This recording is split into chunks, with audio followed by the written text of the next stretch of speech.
ले फिर आ गए सब राज्य खुश है। हाँ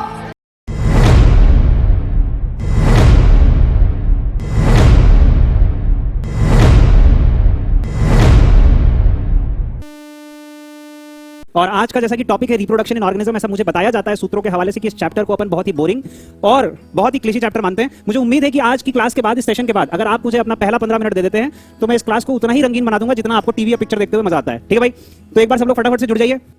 तो यार ये चैप्टर है, इसमें एक मैं आपको रूल समझाने वाला हूँ, दैट इज रूल 1, 1 and 2 अगर सुनना मेरे भाई, अगर अपन किसी प्रिमिटिव स्टेज को 1 से रिप्रेजेंट करते हैं और किसी एडवांस स्टेज को अगर अपन 2 से रिप्रेजेंट करते हैं तो बीच में एक 1 and 2 स्टेज आएगी, मीडियोकर स्टेज, जिसके अंदर कैरेक्टर्स 1 से भी मिलते जुलते होंगे और 2 से भी मिलते जुलते होंगे। बोल राइट और रॉन्ग?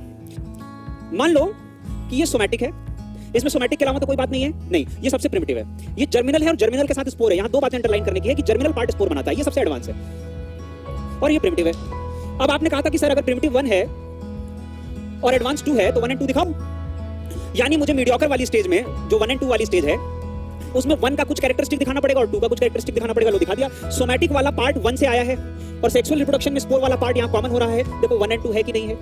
ले कॉमन हो गया भाई। देखो तुम, इसमें दोनों सेम, इसमें दोनों सेम, इसमें दोनों डिफरेंट। अगर ये प्रिमिटिव है तो ये एडवांस है। अब कौन कहता है कि ये 1 and 2 रूल नहीं फॉलो हो रहा? इसमें एक सिमिलर है और एक है 1, 1, तो क्या रूल आया? ये 1 हुआ, ये 2 हुआ, तो ये 1 and 2 हुआ। लो इसमें भी लागू होता है। बोलो राइट और रॉन्ग?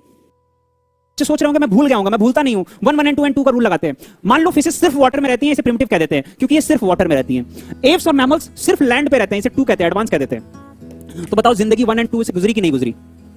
वाटर और लैंड दोनों पे रही कि नहीं रही? सेकंडली अभी एल्गी की बात करते हैं। चलो वाटर 1 है, ब्रायोफाइट्स और टेरिडोफाइट्स 1 and 2 है क्योंकि दोनों जगह रहता है, और ये जिम्नोस्पर्म और एंजियोस्पर्म 2 है, एडवांस है। सो प्रिमिटिव से एडवांस की तरफ आए और बीच में मीडियोकर स्टेज ना। ऐसा हो सकता है क्या?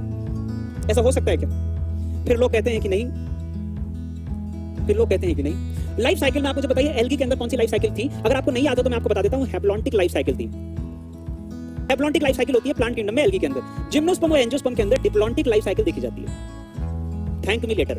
मजेदार बात, खुद कह रहा है 1, 1 and 2 अगर ये हाफ है, ये पूरी है, तो ये आधी है। ये हैप्लोडिप्लॉन्टिक है। बीच में ब्रायोफाइट और टेरिडोफाइट के अंदर हैप्लोडिप्लॉन्टिक लाइफ साइकिल देखी जाती है। बताओ मैं ये बात कह रहा हूं या एनसीईआरटी कह रही है कि while moving from algae to the angiosperm in bryophyte and pteridophyte a mediocre stage is seen. ये मेरे फूफा ने रूल नहीं बनाया था, ठीक है ना, मैंने बनाया।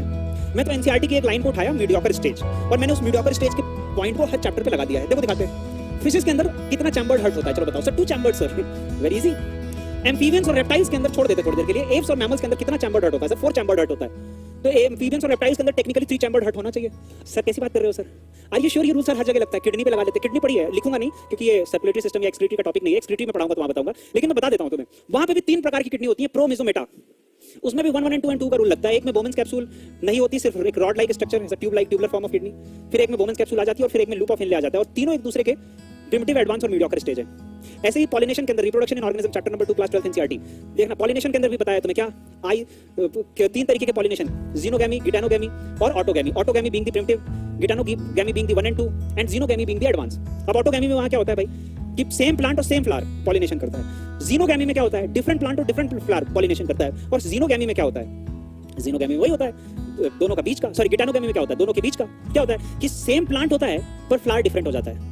समझ लो? तो 1, 1 and 2 ये एक ऐसा रूल है भैया जो यूनिवर्सली लगेगा ही लगेगा, यूनिवर्सली लगेगा ही लगेगा। मैं अगेन बता रहा हूं, मैं एनसीईआरटी को बाइबल की तरह रिस्पेक्ट करता हूं, रामायण भगवत गीता की तरह रिस्पेक्ट करता हूं। सिर्फ वो टेढ़ा लिखते हैं, वो तो हर जगह टेढ़ा लिखा जाता है।